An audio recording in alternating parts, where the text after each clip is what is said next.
Good evening, Washington, D.C. It is tonight with a very heavy heart that I must pay honor and tribute to one of the greats that left us today. His name is Nelson Mandela, affectionately known as Madiba. That man had an impact on the world, and he had a profound personal impact on me. I was ever so blessed to spend 3 days with him. 3 days of real quality time. He changed my life forever, for the better. As a very light-skinned African American, I've seen racism in its rawest forms and did not know that when I traveled to South Africa, I had some bitterness and maintained and retained some hostilities. Once I met Nelson Mandela and talked to him about his time in that hellhole, his time of being locked up for fighting for that radical concept called equality.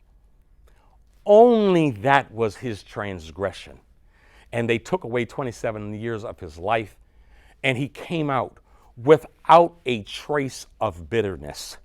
That was a mirror that I looked into, and I saw that I must release whatever I had. On the third day in South Africa, at his home over dinner, I felt that gorilla lift from me, and his was the example that I used to become a better person. Thank you, Madiba. Rest in peace. We love you.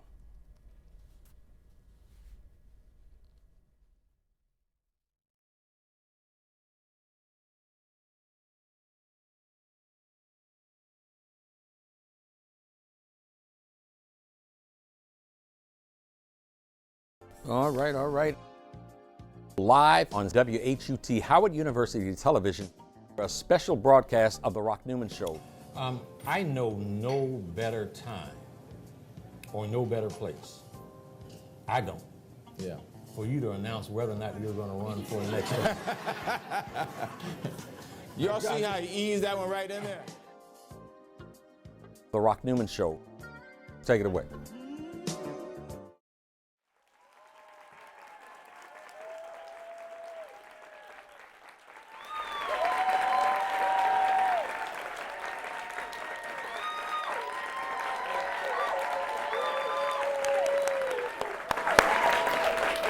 Again, Washington, D.C., Maryland, and Virginia, welcome to the Newman Show. We broadcast here on WHUT Channel 32, which is an affiliate. It's a station of Howard University. It's a Howard University television station. If you may not have ever heard me say, let me repeat it again. I think that Howard University is singularly the most important institution of higher learning in the world. I'm happy to be broadcasting on Channel 32 WHUT.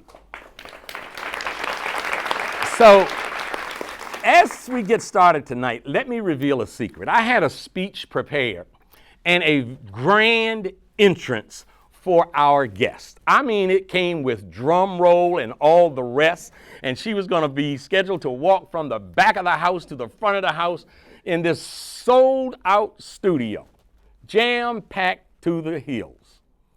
But she said, nah, I don't necessarily need that. I'd like to just be sitting there when the interview starts. My guest tonight is someone who I was going to say was the sister of the soil of Washington, D.C. Someone who has lived such an extraordinary life, such an exemplary life, with class, with dignity, with professionalism, with charisma, with accomplishment, in such a way that perhaps the #1 watched TV show on the planet is formed after her life. It is a sister of the D.C. soil. Let me please welcome and thanks and say that I am honored to have Judy Smith. Thank you. Thank you so much for coming. Thank you so very much for coming.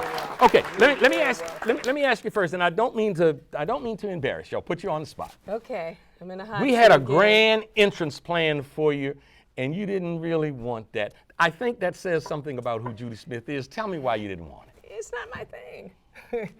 You know, it's just not who I am as a person. I am so happy to be here. I love Washington, and just it's always good to be home. Okay. So you know. Well, I tell you what. I don't need people to be drumming and standing up. I'm just thankful to be here. Let me tell you something. Yes. I did walk through the audience. Yes. And amongst the audience. Yes. And there's a rumor circulating that is scandalous. Oh no. What's that? And I need to clear it up. Okay. I think I know the answer. Didn't sleep with the president. Well, here's what I'm going to ask you. Okay, all right. I want to get something out the way up front. Okay, good. There was a president Yes. who looked into a camera Yes. and said, I did not have sexual relations with that woman, Miss Lewinsky. Now nobody knows what president that could be. Do So my question is, we? Yes. no, what I'd like for you to do is look into the camera Yes. and confirm or deny Or deny. that you did not have sexual relations with that woman's husband. Well, let me confirm everything. Yes, I can. Oh my God. So bad is he? Look, Because that's the rumor. This they started- is who a started? largely female audience out here raise tonight. those- I'm putting my glasses Now, I don't on. mean to Raise be that politically hand. incorrect, Who said but there's that? some gossip going on out there. No, look, here's the beautiful thing about the show. I think that Shonda Rhimes has done this amazing job at dramatizing it for television. And so quite often, yes, one of the first questions I get is, did I have sex with the president? Were you knocking boots with the president? They don't usually ask it like that, but it's the same. Yeah, no. Okay. And then we go to, well, just any president. You know, they go Bush 1, Bush 2, Clinton, Carter. So no, across the board, no. No. Okay, you heard it here. If you never heard it anywhere else, you Heard it on here the Rock first, Newman Show. right. We got that part cleared up. Yes. Let's talk about Judy Smith. Oh, all righty. I said you're a sister of the soil. I want to go back, Yes. like go Oh, way we're going back. way back. All right. What all hospital right. were you born in Washington, D.C.? Oh my God, Providence. I think Providence Northeast. Hospital. Northeast Washington, yes, D.C., yeah, Providence. right, Providence. Yes. Okay. Absolutely. Okay. Now, you have a memory. I'd like to tap into. Okay. What was your earliest memory as a child? Oh God. About what? What I wanted to be. Whatever, or- whatever your first memory was. I remember an ambulance coming to pick my dad up, and I was really Yeah, upset. yeah. And I was cussing, and I didn't even know cuss words. Right. But that was my first memory. Oh God, what's that's your a tough first? one. I don't know. You know, I will say this, that I grew up here in Northeast Washington, and went to Catholic elementary school, Which one? St. Francis de Sales, Okay. right in Northeast. Okay. And I went to Notre Dame Academy, right here on North Capitol and K. All And- DC. yeah, all DC. And I remember thinking that when I got older, that I would never wear plaid. Because, true, honestly, God, because in elementary, I think we were like burgundy or green plaid. Then when I went to high school, we stepped up to blue plaid. Yeah. And I don't think anybody's ever seen me in anything plaid. Elementary school Catholic school. All Catholic, yeah. High school Catholic school. Yes, yeah. Is it true what they say about Catholic school girls? I don't know. I can just say that I had a great time in high school. I had a great time. I loved high school. You know why? For me, going to an all-girls high school was great because I got a chance to really develop good relationships, but it gives you room to, I think, really become who you are, and you begin to grow. Now, it was an extra added benefit, of course, because right next to, and it's still here, right next to Notre Dame Academy is Gonzaga. Yeah. So we had the all-boys school there. So there was a little hallway that connected the two schools. And so, you know, we would just kind of happen to meet in that hallway, and right before we entered that hallway, all the women at Notre Dame would so nicely, very discreetly, of course, jack up their uniform skirts. Yeah. Which I'm sure that the girls still do now. Yes, yes. So we would do that. But high school was great I for hadn't me. planned to ask this, but since you're talking about that hallway, how old were you when you first had your first real kiss? Oh my God. I don't know. That's a good question. I don't remember. Think back. I don't Was remember. it in one of those hallways? That was a good answer, wasn't it? Okay, let me be like I'm in a hearing on Capitol Hill. I can't recall. Real expertise. Can't recall. So your mom and dad, Yes. what kind of influence? What kind of jobs did they have? Did they put a big emphasis on education? Where did you sort of get what we're going to talk about later about this book? Yes. Where yes. did you? I'm going to just use this word right now. It's struck prominently here in the book. Your ambition. Well, you know what? I'm going to tell you something. I think for me, I remember President Bush asked me this, and we were talking about people that really influence your life and who the most important people were. Yeah. And for me, it has been my parents. My parents were very hard workers. My mom was a secretary during the day, and at night she would clean office buildings. And I remember one time she asked me to come with her to clean an office building. I said, well, why do I have to go with you? Nobody else at school has to clean toilets at night. Needless to say, that was the last time I ever said that. And you know, my dad drove a truck during the day, and then at night he drove a cab. So any cab driver anywhere in this country that has picked me up, I always overtip. Fare can be $5 and I'll give you 20. Because really that's how all of us got through school, was because my dad worked and my mom 2 jobs. So for me, the kind of thing that when I'm speaking to young people in particular that I talk about is that I think that somehow we have lost the value of hard work. Yeah. And there's no shortcuts to that. It's just hard work. And, So yeah. let's.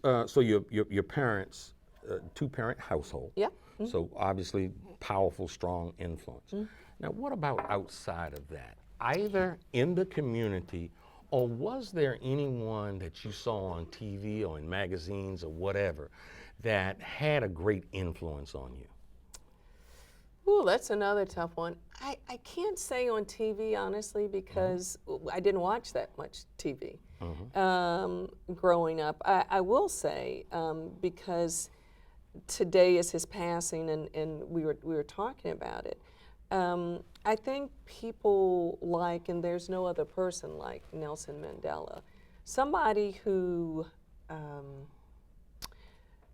not only was strong enough to talk about what he believed, but stood up for it. Yeah. And I think that most people don't do that. We sort of all talk about values and ethics and the things that we stand for. It's important, but it's this old phrase that when the rubber meets the road, Yeah. that not that many people do that. And someone like that, From the dock. Amazing. Let's stay with Yeah. Madiba for a moment. Yeah.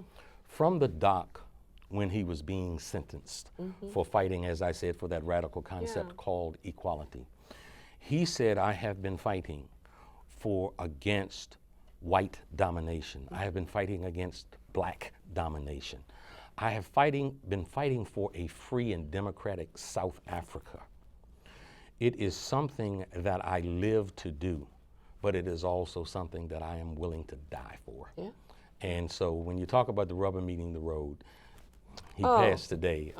Yeah. Just no greater honor in my lifetime Yeah. than having spent time with him. Oh, it was a blessing. Let's, are you an only child? Oh no, it's 5 of us. Yeah. Are you in the middle? I'm not, second to the youngest. Second to the You know, youngest. Yeah. I would have thought, if I just would have, I said somebody guessed. get the crystal ball, Yes. you'd have had 2 siblings and you would have been in the middle because you are a problem solver. And I hear It's true. It's that true. the middle child is often the problem, is the problem Right, solver. right. Yeah. Yeah, no, I mean, I started doing it at a very young age. When I was writing this book, a buddy of mine called, and I've known, her name is Michelle, and she's a very good friend of mine. I've known her since I was two years old. And she called up and she said, oh, you want to go out? And I said, no. I said, I don't have time. I said, the editor is on me, and they want me to write about how I got started. How did I get started in crisis? And I said, I can't think. And she said, oh, I can tell you. And I said, when? She said, 7 years old, back alley, You navigated major dodgeball fight. 10 years old, you had us all protesting in front of City Hall because they were cutting funds for the after-school program. And she said, you've been doing it all your life, and you just hadn't realized When it. I started promoting on social media Yeah. that you were going to be on the show today, one of your playground mates Yes. called and said, texted me Oh, and she said, text- and said she's Who been is that? said she's been. I'd have to go back and take a look. Okay, But yeah. I want to show it to you before you Okay. leave here All this right. evening. That'd be She said good. she's been solving problems since she was 8 years old. Yeah, yeah. Okay, so look, so you're Catholic again, elementary school, high school, and you first go off to Boston University. Yes. Tell me about that, coming out of Washington, D.C., going to Boston. Were you afraid? Were you, tell us about how you but felt. my parents were. I wasn't. And when I went to Boston, I decided to go to Boston University because it has a reputation of one of the most top communication schools in the country. And actually, I was so excited, and I wish both my parents were here, because I went back this last graduation. I was the graduation speaker for my school, so that was amazing.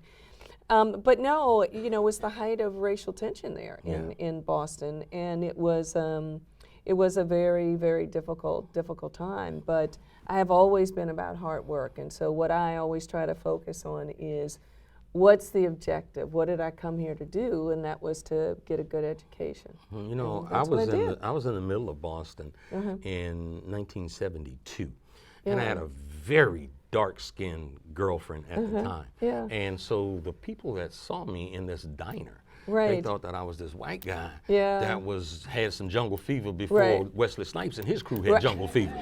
Did they have some conversation with you about that? Some real I'm ugly, sure, right. ugly conversation. Yeah, Did you yeah. meet any kind of animosity like that? Well, I mean, it was everywhere. You couldn't, you couldn't go certain places. You had to be very, very careful about where you went, and really make sure that you were with a group of people. Take So, us yeah. back to that. How did that make you feel? Not safe, certainly, not safe, and you're just very conscious of it. But I think growing up, and I say this, that there is, for me, a certain strength in not only being a woman, but being an African American woman. What do you mean by that? Well, I think there is a certain amount of power that I don't think that people sometimes see, that there's power in being who you are. I was talking to a CEO of a corporation, and one of the things that he said was they interview a lot of young people. And he said that he often sees the young people coming in trying to present an image of something that they are not, or trying to be somebody that they're not, and trying so hard to fit in. And the way that I was raised and the way that I feel is that is power in being yourself, and who you are is enough. It should be more than enough.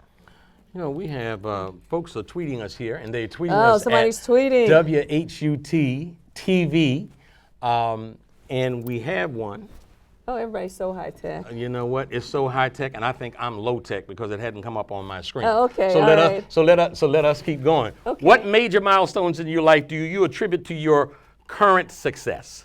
Oh, God. I don't think there's just one. I think what has worked for me is consistent hard work and focus. When we do crisis, and I've been doing it for 20 years, what I tried to do is really focus on each crisis and do a good job, and do it well. Yeah. You so you came out of Boston University. Yes. I wanna have this biography together Okay, here. all When we right, leave here, all I want right. people to know So who Judy know Smith everything. really is. I want to get all up in it. All right. So you graduate with a degree in communications. Yes. And then what? I decided to go to law school, but I wasn't quite sure yet. And so someone actually told me that I argued well. And so I was crazy enough to think that was a compliment. And they said, you ought to try law school. And I said, good idea.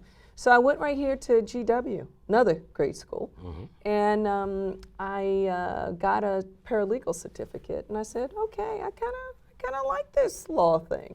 And I worked during the day, and I went to law school at night, and one of those sort of type A personalities. What job did you have during the day? Oh God, tons. I clerked at the U.S. Attorney's Office. I worked in bankruptcy court. It was great because I got a lot of different types of legal experience. So by the time I actually finished law school, I had a good sense of what I wanted to do, and that was great. That was great. And was it shortly after that period, after you got the degree, after you got your law degree, that you started doing some business and working with the first Bush administration? Is that when? Well, no, you know what? My first actually job in crisis was, some of you guys might not remember this, was the Iran-Contra investigation when President Reagan was selling arms for hostages. And that was my first job right out of law school, believe it or not. And what did you do with that? Well, I was associate counsel, and so I got an opportunity to sort of merge the legal background and the communications background, and manage the media operation for that. Yeah. It was the George Bush administration that nominated Clarence Thomas to become a member of the Supreme Court. Right. Okay. That was 91? Guessing. Don't know. Somewhere 20 some years ago. Ooh, it's a long time ago. Yes. Now, what role did you play during the testimony and all of the drama surrounding his appointment? Because there was lots of drama. There was high drama. Oh yeah, I mean, There was this black man accused of sexually harassing this black woman. I want to offer something yes. that I have come in my old age to understand. I don't know what the hell women be thinking about. And because y'all know stuff that you know because you're a woman. Well, there's a little bit of that goes on with men. Oh, it is? That we Tell me know about some that. stuff What that we stuff? know because we men. What stuff? Like what? That Clarence Thomas was guilty of harassing Anita Hill. Don't hold back. Tell me how you really feel. What was your role in that whole saga? When I was at the White House, I served as President Bush's special assistant and deputy press secretary. So what I did at the White House, I mean, it was an amazing opportunity for me. Getting kind of risky. I got a chance. President Bush's special assistant. Okay. Yeah. Well, you know, that's the title. Okay. And it was great because I got a chance. I mean, look, I'm a girl from Northeast Washington, and to be able to work at the White House, something you had never anticipated or ever planned, and I got to travel all over the world, places I would never think of. And it was a really, really good experience. So, you know, anytime there was any press issue, we would handle it. And also, I got a great opportunity to brief the White House press corps. I remember thinking, I was talking to this group of students the other day, and I was talking about skill sets, right? You never know when they will come in handy. So when I was practicing law, I would be in court, and of course the judge would ask you whatever question. You had to be able to think on your feet. The exact same skill set came in handy when I was at the White House. When you're at the podium, and it's a group about this size here, and press people would be answering you questions and, you know, yelling at you, and there's the exact same skill set.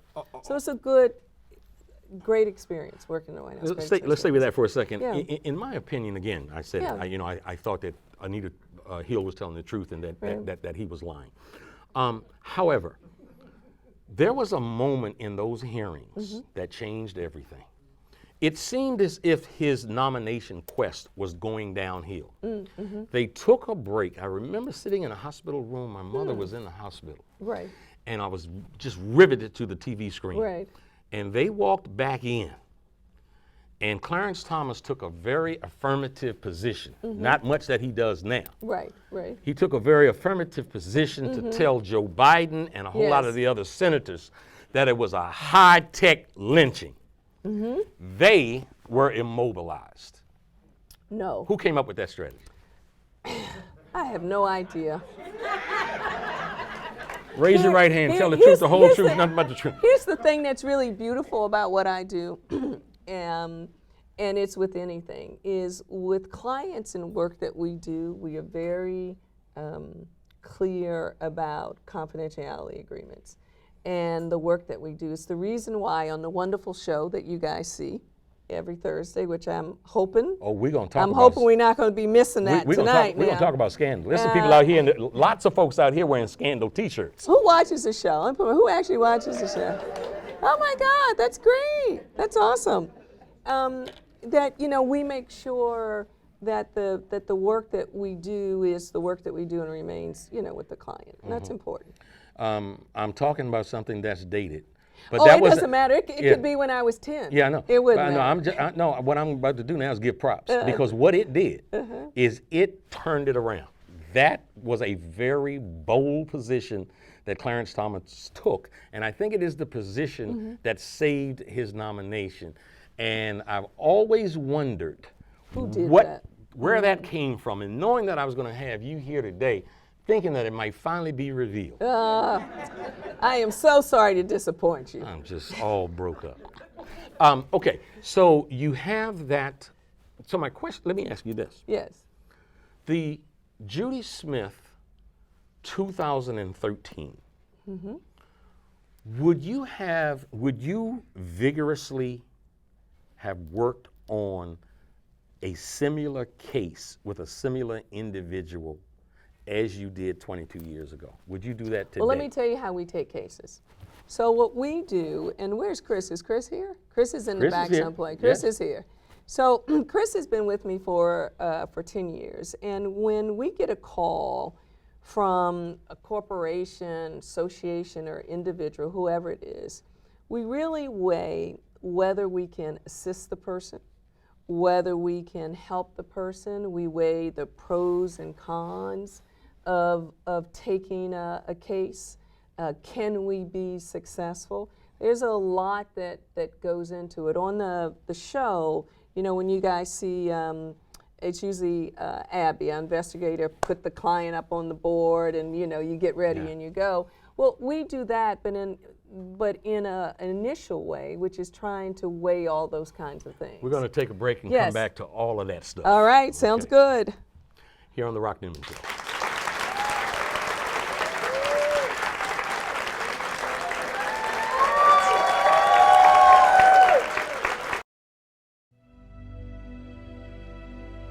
Nelson Rolihlahla Mandela is, of course, the first black president of South Africa. He is a towering figure in the history of humanity over the last century, and in many ways embodies the living spirit of the best of African traditions, blended with the resistance of oppressed peoples to conditions of everything from enslavement and colonialism to classism, sexism, and so forth. Mandela was born in a small village. He eventually becomes a lawyer and joins the African National Congress Youth League in 1944. And from there, he undertakes a life of activism and struggle against apartheid, which finds him being convicted of treason and imprisoned in 1964 at Robben Island. And he stays in prison in one form or another for 27 years, struggling the whole time at what they call Robben Island University, planning struggle. Mandela emerges from prison, becomes the first elected black president of South Africa. I, Nelson Rolihlahla Mandela, do hereby swear to be faithful to the Republic of South Africa, so help me God. The ability to maintain his character and his humility, and at the same time understand that everything he did would be seen as representative of the struggle. It's a singular kind of genius, and I think that's what elevated Mandela to the status that he occupied. For you to honor us is at the same time to rightfully honor yourselves. For what has been attained in South Africa today is an achievement of the black people throughout the world. What we can learn from Mandela is that you keep hope in the faintest moments. And as you nurture hope and build common cause with people who share your hope, you will prevail.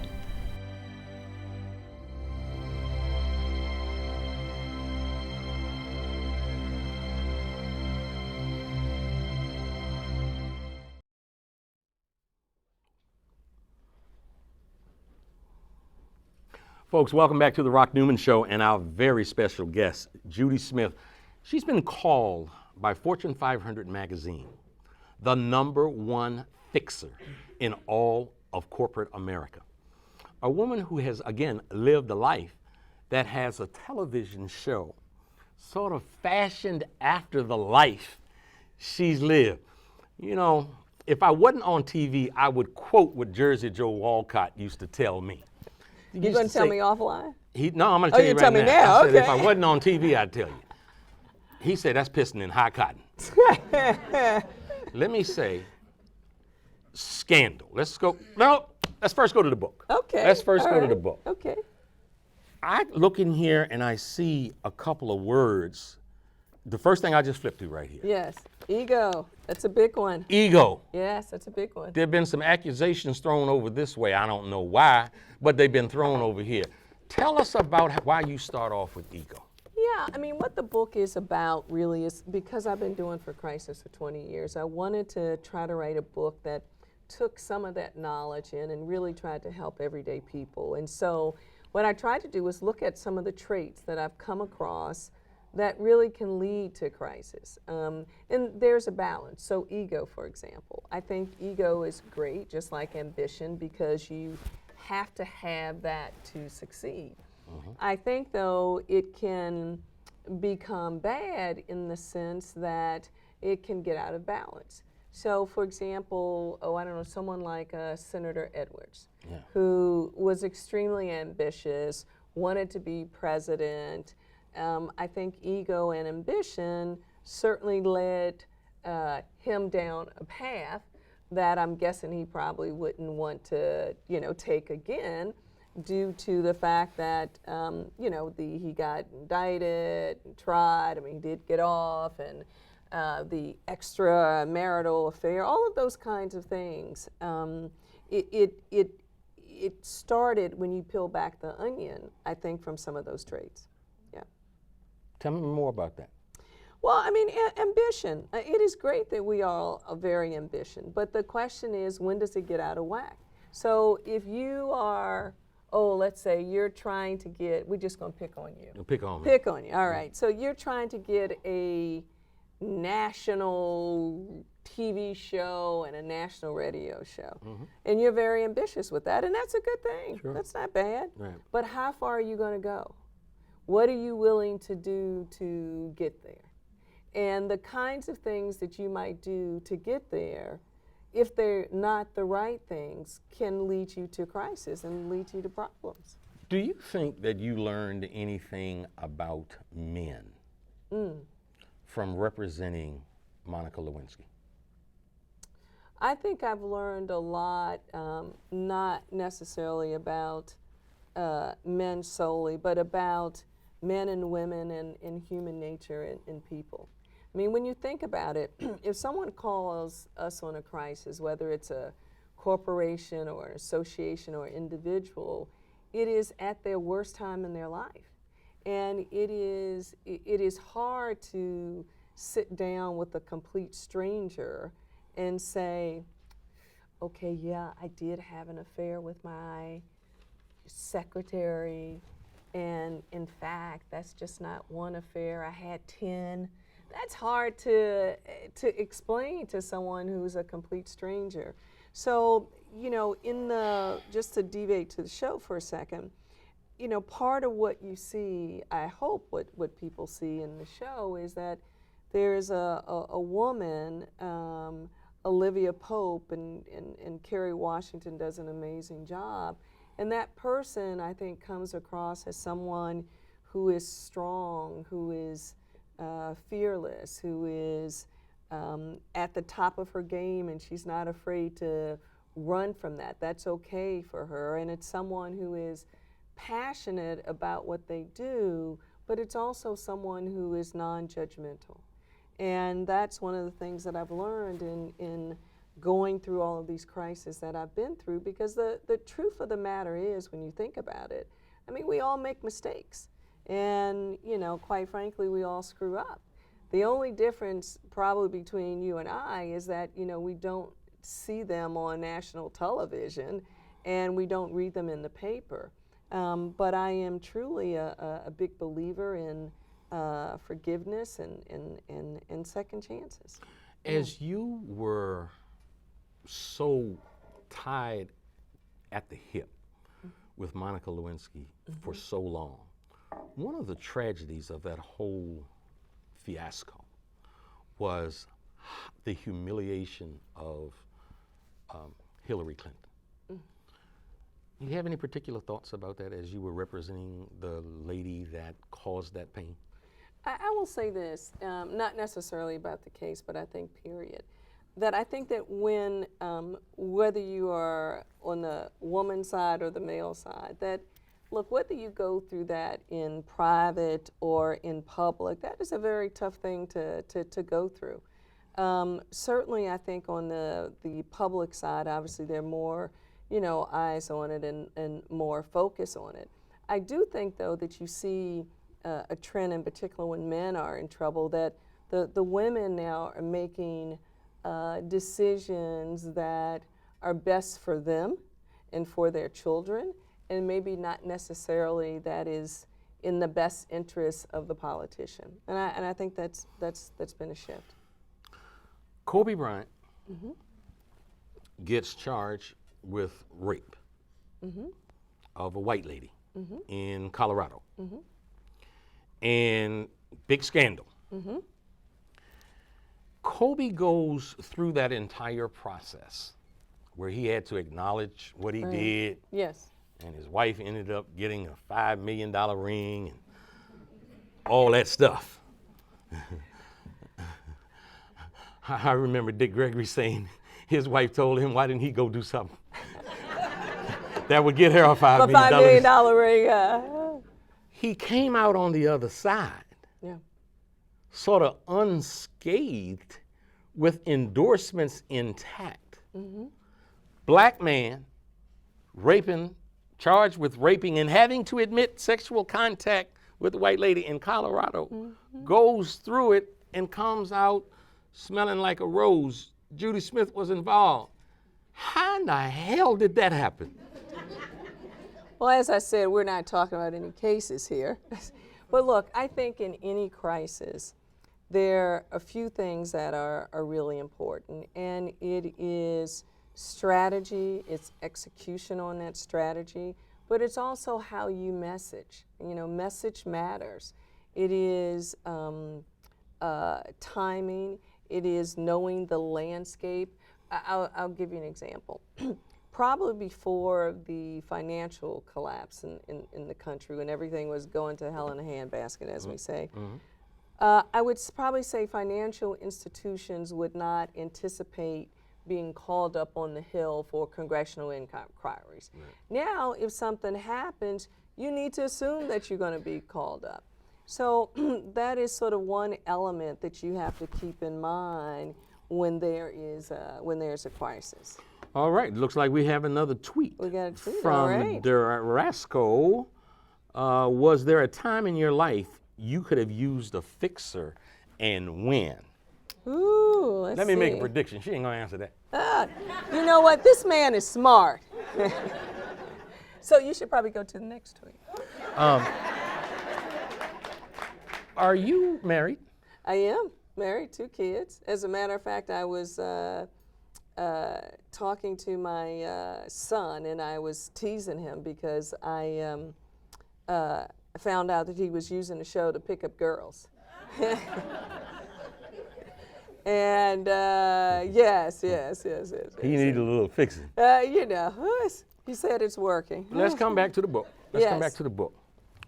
What do you want the end user here to walk away? First of all, I was blown away reading it. I mean, I wanted to kind of thank skim you. through it. Yeah. I wanted to kind of skim through it so I could have a few things maybe Yes. to talk about, Yeah. and I could not put Oh, bless your put it heart. down, Thank because what you. you really do talk about is you talk about the bad self and the good self. Yes. You identify our frailties, but how we can turn those frailties into power modes and methods. Yes, no, absolutely. I mean, I just hope when people read it that it helps in some small way of identifying the issues and problems that we sometimes face, and just look at it and make sure that you don't cross that balance. I mean, denial is a good example in there, where sometimes, you see this quite often if people have a problem or an issue, whether it's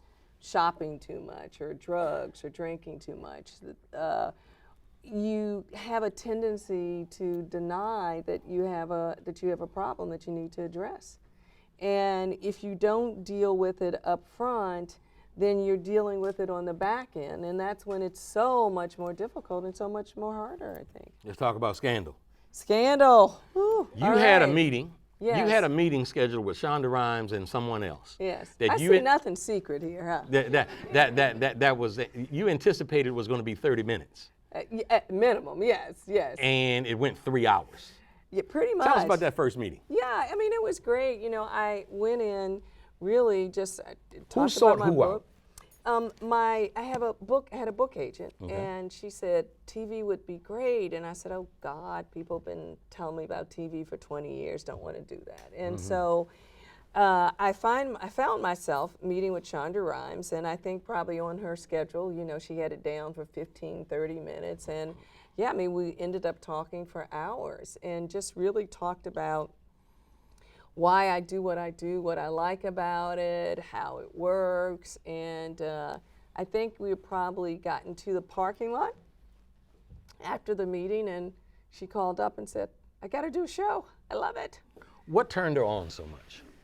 I think, one of the things that she has said was that when you look at crisis, and this is part of the reason why I love it, you can never get bored. There's so many crises that happen, and for her, oh my God, you guys have seen it. One episode, you can have a airplane crash. The next one, there's a political crisis. There's no shortage of crisis in this country. They happen every single minute of every single day. And so I think for her as a writer and as a producer, the information and the stories that she can tell is they're endless. So she calls you somewhere not too long after the meeting was over. Yes. Yeah. I mean, was that a slap myself upside the head moment? Well, you know what? I will tell you, people that know me really, really well. Robin is in the audience, and I've known Robin, 33 years. And I don't get excited. I need proof of excitement. And so by that, it wasn't enough to say we're going to do a show. It wasn't enough to sign a contract. It wasn't enough to do the pilot. It wasn't enough to see commercials that the show is coming. The day the show actually came on the first Thursday, I'm like, all right, show's on there. I'm excited now. So I'm just one of those sort of cautious type people. I remember the first time I saw a commercial for the show, I was watching the Oscars of all things, and I saw a commercial for the show. I'm like, oh my God, that's a commercial for the show. It's coming on. How Scandal changed your life? Oh, it's amazing. I think probably one of the ways that it has changed is that more people know that a crisis manager exists. And I think before people didn't. Sometimes when I go and talk to folks, they just say, yeah, I just would see somebody lurking on the sides and not quite sure what they did. And so I think that, that's been a change. When That's been you a and change. Shonda Rhimes and the Brain Trust sit around, do you ever ponder, women look at Scandal, Yes. Men do too. We and have I'm men getting on there. it. I'm getting Okay, there. all right. Men look at Scandal, All but right. kind of. I remember one night, the first Yes. night I saw Shonda Rhimes. Yes. wearing that like white coat. I think it was a Burberry. They said, and Oh, so Kerry Washington. Kerry Washington. yeah. I said Shonda, yeah, Kerry Washington. Yes. Olivia Pope. Yes. Yes. Judy Smith. Yes. All right. Yes. That she was wearing that, and all the girls were talking about, all the women were talking about, man, where can I go buy that? And all the guys were talking about, did you see that bump? That was how that coat was showcasing that. So do you all ever sit around and talk about, how you reach a different audience? The bump, the style. No, well, I will tell you, it's interesting how all that came about. Before the show started, I pulled together a collection of pictures so they could see what I wear and how I dress. And white happens to be my favorite color. And so hence the white on the show. And I'll tell you a funny story. Yesterday, where was I? I think I was in New York yesterday. And Chris and I were talking about this in the green room. And I had to stop at a bank, and I had on a black suit and my white coat. And I go in, to a little bank, and I'm getting money out. And the woman stands beside me, and she said, "Ooh, that looks like an Olivia Pope coat." And she pauses, and she takes a second look, and she said, "Oh my God, it's you, it's you." And, this is one of those sort of, funny Someone funny threatened me moments. with bodily harm if I Yes. didn't get an answer to, how did you develop the name Olivia Pope? Where did that come from? Yeah, I mean, that came from Shonda. Usually when you think about character names, you have to go through a whole host of, whether the real name is taken and all that kind of stuff. So that's Shonda. Yeah. It's a good Tell me name. about Shonda. Oh, she's a terrific writer. She's an amazing person, and she's a good friend. And that's been one of the great things about the show, that the three of us started Carrie not knowing each other, and it's been a great bond. Huck. Yeah. Huck, we love Huck, don't we?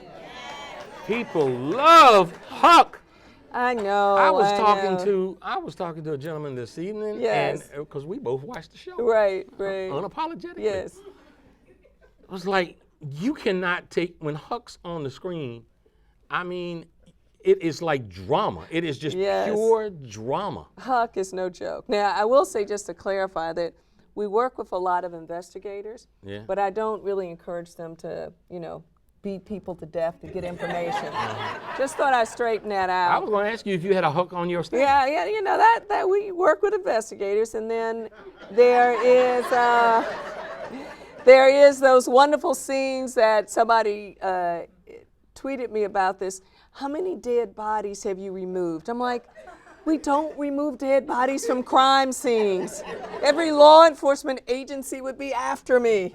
So, but no, I mean, the cast, I tell you what I think is great about the entire cast, is they're all amazing, and they're wonderful actors.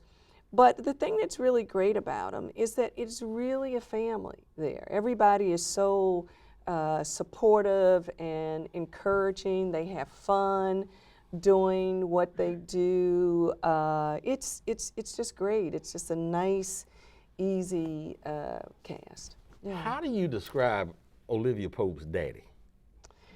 That's an issue there. Yeah. It's an issue there. This brother here, I don't know how to describe him. No. I consider myself a little bit of a wordsmith, Right. and I don't have the words to describe him. I need some help. Well, he's undescribable. He's undescribable. Look, I think here's the thing I love about what Shonda does with characters, not just with her dad, is that she really defines them in a way that showcases that we're not perfect people. Now, clearly, he's to the extreme. But most of the characters that she writes, they all have flaws about them. They are not perfect people. And I think that is what attracts the viewers, part of certainly what attracts the viewers. And then, of course, it's, Scandal has so many twists and turns for it. I remember I was speaking at somewhere, and we all made sure that we were all back in our rooms at 10 o'clock to watch it. And it was a group of very, sophisticated, high-level executives, and everybody wanted to watch the show. And so it's probably at the same time we all get back in the room, individual rooms, and we turn on the set, and it's at 10 o'clock, and lo and behold, it's not on. It's not on. All of a sudden, all those lovely, sophisticated women blowing my phone up on the hotel. Why didn't you tell us something else was going to preempt? And I'm like, I forgot. I'm so sorry. I didn't know. It was so many calls came to my room. I felt so bad for the person at the front desk. They had to say, Miss Smith, do you want us to control? You want us to block? I said, no, I'll take them. So I think that night there was about 50 complaints, that I forgot to tell them we preempted. Man, so people take the scandal watching very seriously. They do. And I'm grateful for it. I'm grateful for it. Yes. And boy, you want to talk about controversy. Controversy about this powerful African American woman. Yes. Sleeping with this president, sleeping with the white man. And all that goes in those dynamics with his wife. Yes. She's no joke. The Not wife at is all. serious. Cold-blooded cobra. She is no joke. She is very serious. Yes. I mean, I think it's great. I think that in terms of the characters, people find it's just with Cyrus or anybody else on the show. It is complicated. Y'all Life got something is for messy. everybody. Y'all got something it's for messy. everybody. It's messy. Life is messy and complicated. And We got another tweet. Yeah. That's the same tweet we had before. How can you Was there a say that? time in your life you could have used a fixer? Oh yeah, that's the same tweet. When? Yeah. So maybe Oh, still I'm not gonna maybe go you're there. supposed to answer that. I don't think so. Okay. Is there one client in current news you would not take? Oh God, current client I wouldn't take. Let me think. Who's in the news here? Oh, yeah, no, I wouldn't take him. Who? Yeah, the mayor of Toronto. Yes. You know what? I posted on Facebook. Yes. And I said all crackheads are not black or skinny. I mean, it's amazing. I mean, think about it. So not only has he, admitted to using crack, purchasing drugs, was videotaped, I think, threatening to kill someone.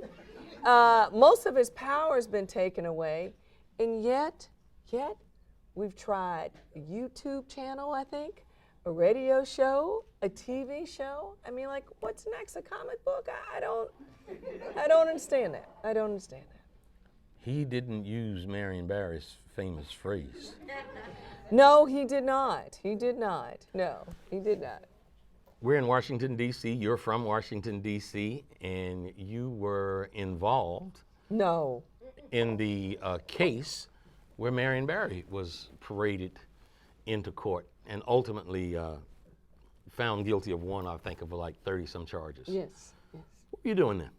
I was actually working at the U.S. Attorney's Office, which, by the way, was really great experience. It's one of those government jobs, and I remember it well because I was pausing. I said, oh, God, do I really want to take that job? Government, you make no money. Oh, it was such a great job. It was a good job because I wanted to be involved in litigation, and the prosecutor's office is the best place to learn how to be a trial attorney. And the role that I had was a good mixture of legal and press work. Mm-hmm. And it was a good experience for me. There are some dyed-in-the-wool, every Thursday night wouldn't do anything else in the world scandal fans out here. Yes. What do they got to look? What do they have to look forward to? Oh my God. Well, let me just say this: you won't get bored.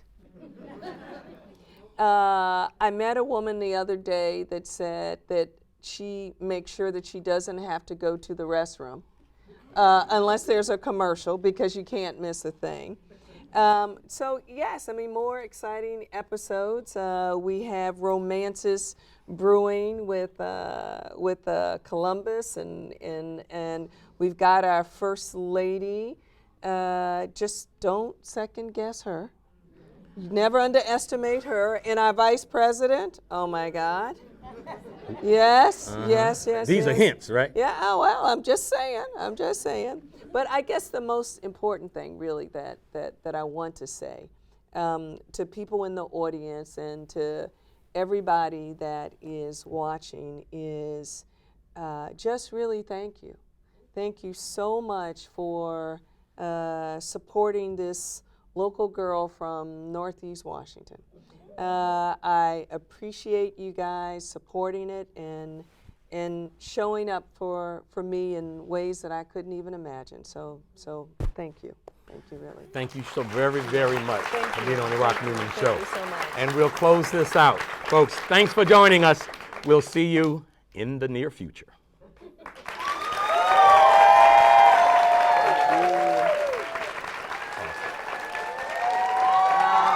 Oh, he's doing that thing.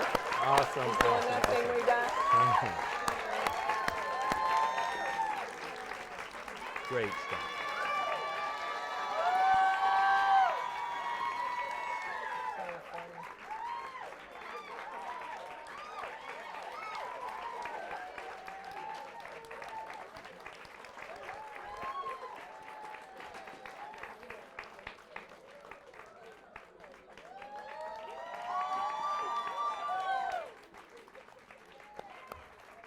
Wow. That's a little strange.